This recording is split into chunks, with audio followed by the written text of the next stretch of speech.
campanha para a manutenção do nosso grupo. Participe acessando o nosso site. Olá, irmãos, somos todos bem-vindos no Grupo Espírita Francisco Xavier, de forma presencial e também através do YouTube da nossa casa. Vamos começar o nosso trabalho com uma prece, nos dirigindo a Deus, te agradecendo, Senhor, por estarmos aqui neste dia tão especial nas nossas vidas. Pedimos as tuas bênçãos para as reflexões que teremos a seguir. Que assim seja.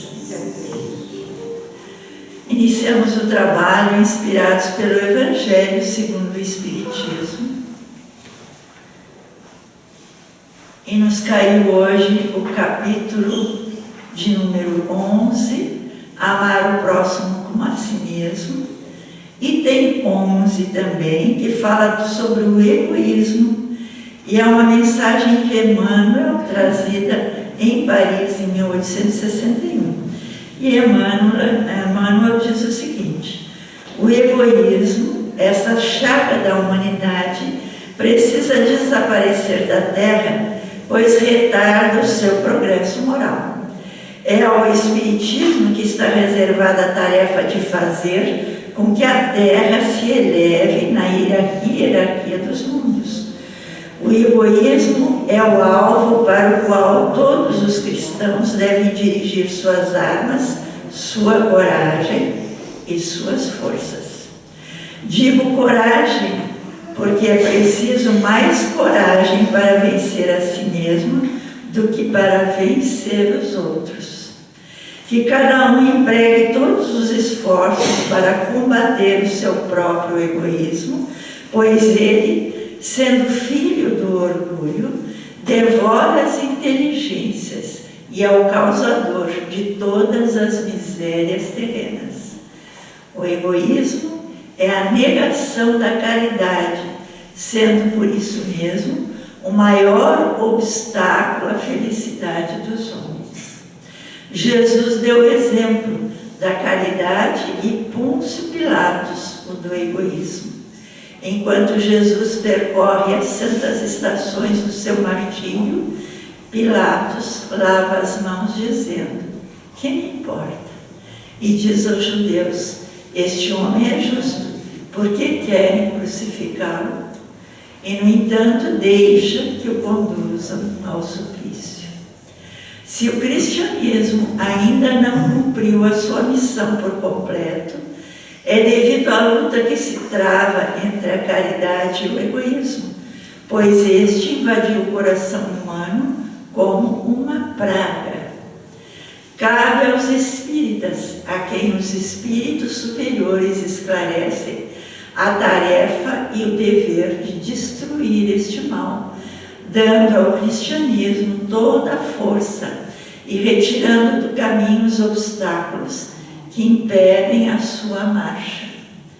Expulsem da terra o egoísmo, para que ela possa elevar-se na escala dos mundos, pois já é tempo de a humanidade lutar com bravura e virilidade, mas para isso é preciso inicialmente expulsar o egoísmo do coração dos homens.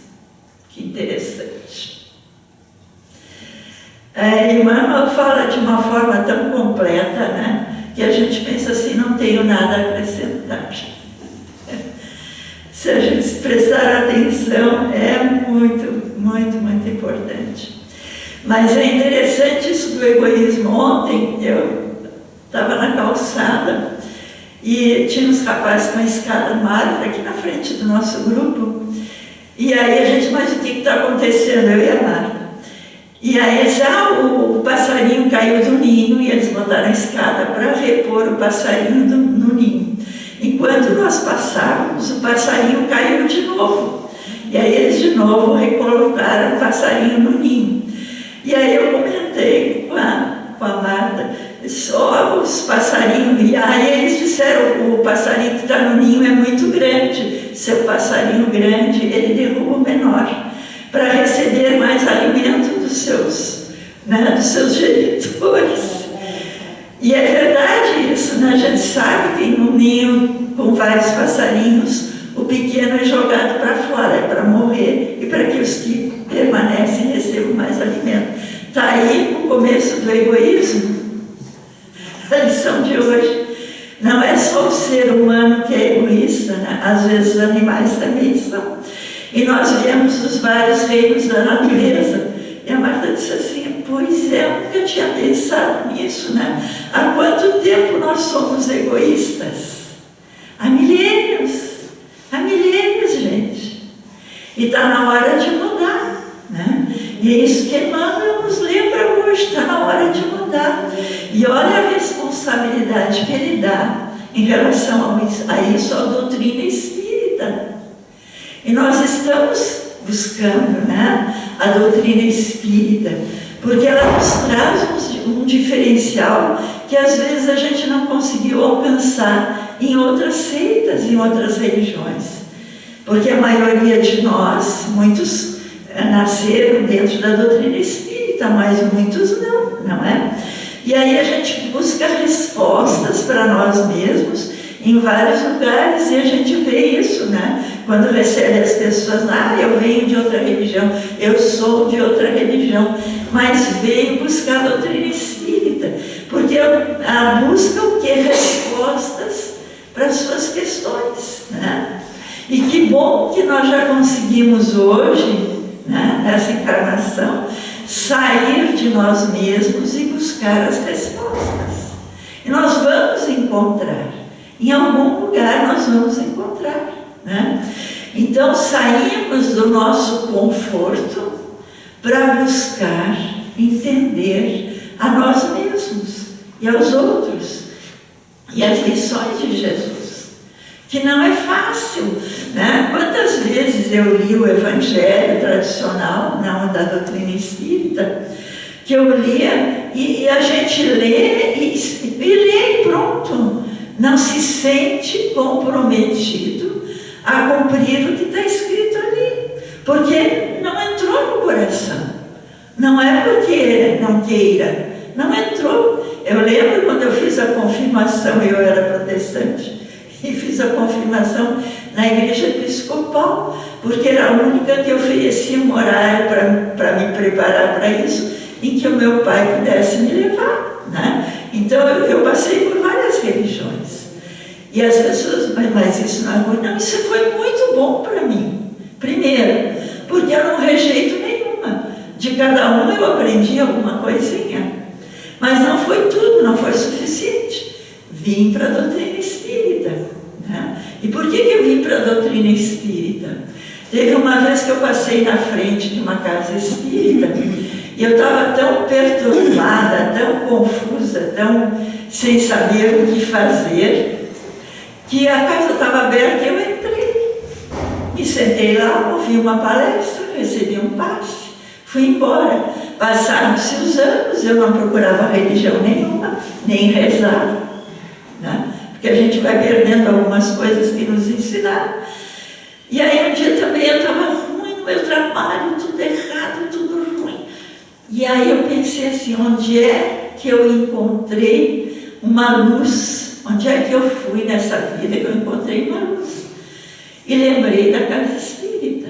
E aí vim procurar uma casa espírita aqui em Porto Alegre, né? E aí eu não conhecia ninguém espírita, nada. E aí eu fui na lista telefônica, e a única que estava na lista telefônica naquela época era o Allan Kardec, lá no centro. E eu fui lá, fiz os tratamentos, recebi os passes, e até que alguém me disse, mas por que tu vai tão longe? Tem uma casa perto de onde tu mora. Sério? Sim, me deu o endereço. Acabei no Chico Xavier. E aqui a gente aprende o que é egoísmo. Aqui a gente aprende como lidar com isso, não é? A gente fala sobre isso, porque em outros lugares é tudo tão lido, não é explicado, não se pode discutir o que está escrito ali, porque é dogma, não se pode discutir, tem que aceitar e pronto.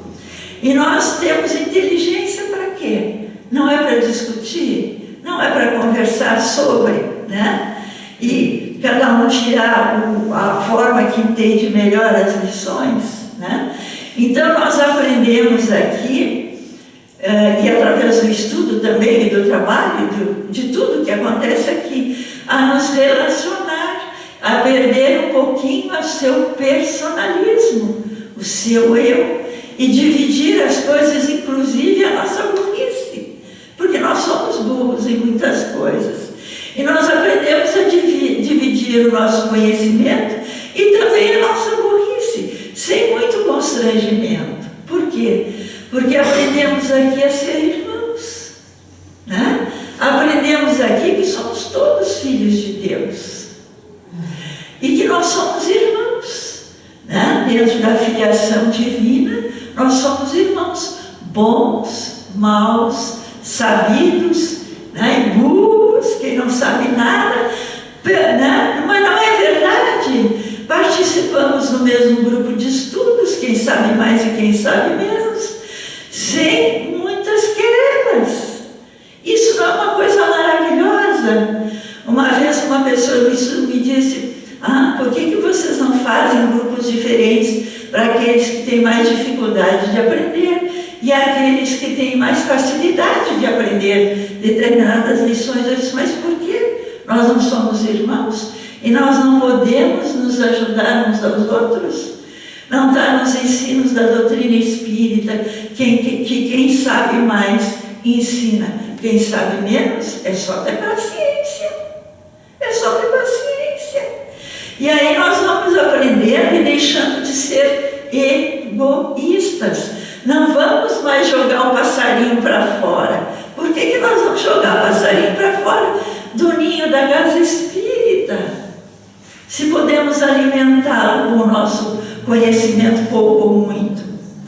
E eu tive, nesses períodos de estudo, quantas vezes tivemos no grupo pessoas tão diferentes, e às vezes a pessoa mais simples é que trazia as melhores lições sobre o uso da mediunidade, sabe? Não era conhecimento científico, mas sobre como usar a sua mediunidade. Vinha da pessoa mais simples, né? Então todos nós, sem exceção, temos o que ensinar e temos o que aprender. Não existe nesse mundo alguém que saiba tudo. E entender isso e aceitar isto é perder o seu egoísmo, é pensar nos outros também, é ajudar os outros, né? E nós fazemos isso aqui dentro, e às vezes a gente não encontra oportunidade disso em outras doutrinas, porque a doutrina em si é muito fechada, é muito dogmática, tem que aceitar o que está escrito, como está escrito, não pode discutir. E aqui a gente pode. Aqui a gente pode discutir, aqui a gente pode discordar. Uma vez eu atendi uma pessoa na Sala Alegria, na orientação, e ela veio depois da palestra, e ela disse: eu me sinto tão culpada, porque eu não consigo concordar com o que a palestrante falou, sabe? E eu me sinto culpada por isso. Foi bem sincera. Isso é uma coisa que a gente consegue fazer aqui, né? E aí eu disse para ela: mas não tem importância. A senhora não é obrigada a concordar com tudo. Estude, tente aprender, e a senhora vai entender o que a irmã quis dizer na palestra. Porque nós não entendemos Deus ainda até hoje, né? Temos dificuldade de entender Deus. E outro dia uma pessoa disse também para nós: eu venho de outra religião, eu venho de outras, tenho frequentado tantos lugares religiosos e todos me falam que tenho que amar a Deus, mas me ensina como? Eu não sei. A pessoa não sabe, né? Isso me caiu essa semana de novo, e eu repito essa lição, porque para mim ela foi preciosa. Eu não sei como amar Deus, eu não o vejo, eu não consigo conversar com Ele, e eu não sei, e às vezes eu não entendo como é que é a justiça de Deus, né? Se ela cria as pessoas tão diferentes, com dificuldades tão diferentes. Às vezes o mal passa melhor na vida do que o bom. Como é que eu vou entender Deus, né? Para entender Deus, a gente estuda a vida inteira e vai estudar na outra encarnação de novo, porque não é fácil, né? E aí, como é que eu vou entender Deus? Mas Deus está em cada um de nós. Nós somos suas criaturas, fomos criados por amor. Imagina, né? Às vezes a pessoa nem gosta de si mesma e alguém diz que Deus criou por amor. Não gosta nem de se ver, não é? Deus nos criou por amor. Tudo que está ao teu redor foi criado por Deus. Ah, mas o homem que fez o banco, fez o seu microfone, é verdade. Mas com que material que o homem fez? Foi ele que criou o ferro, o alumínio, a madeira? Não, foi Deus. O homem coopera com Deus, né? Mas Deus criou tudo. Então, vamos encerrar o nosso trabalho agradecendo a esse Deus de tudo que criou e que nos torna irmãos, que nos torna cooperadores dele, que nos ensina como cooperar, com menos egoísmo e com mais amor. Que assim seja.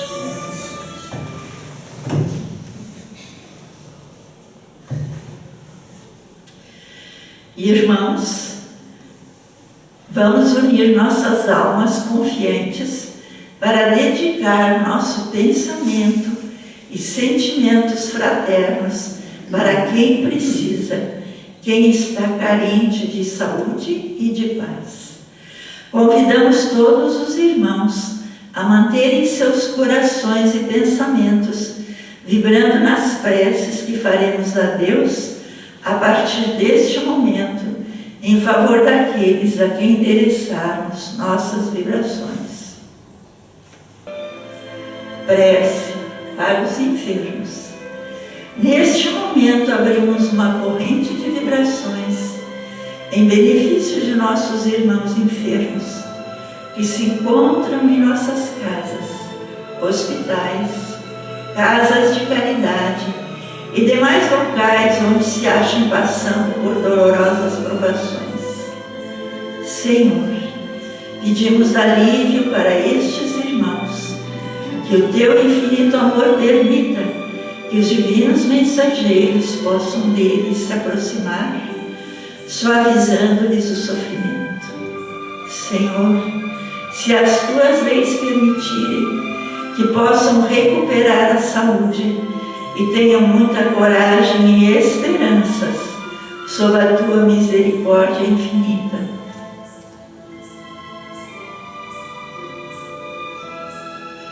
Prece para os desencarnados. Pai, lembramos com muito carinho dos nossos irmãos desencarnados, pedindo tuas bênçãos a estes irmãos queridos, que possam despertar para a realidade espiritual sob a luz da verdade e de teu sublime amor, que se esclareçam, se libertem de todas as perturbações, reanimem-se e progridam, envolvidos na força da tua amorosa proteção. Prece para os lares. Pai, precisamos que o teu amor ilumine os nossos lares, afastando as trevas da incompreensão, dos vícios, do sofrimento, das perturbações espirituais. Ajuda-nos, Pai, a compreender que somos todos teus filhos, formando uma família com quem temos a necessidade de aprender a amar, auxiliando-nos uns aos outros. Que em nossos lares reine a harmonia e a paz, sob as tuas bênçãos divinas. Prece para a paz no mundo. em Ti, Senhor, está a força suprema do bem e da paz, que governa o universo. Abençoa os dirigentes de todas as nações, especialmente os do nosso país, que saibam governar bem sob a Tua proteção, no sentido da ordem e da fraternidade universal. Prece de encerramento. Graças, Senhor, por esses momentos felizes e pela assistência amorosa dos bons espíritos. Abençoa-nos, seja feita a Tua vontade, despede-nos na Tua paz. Que assim seja. Campanha para a manutenção do nosso grupo. Participe acessando nosso site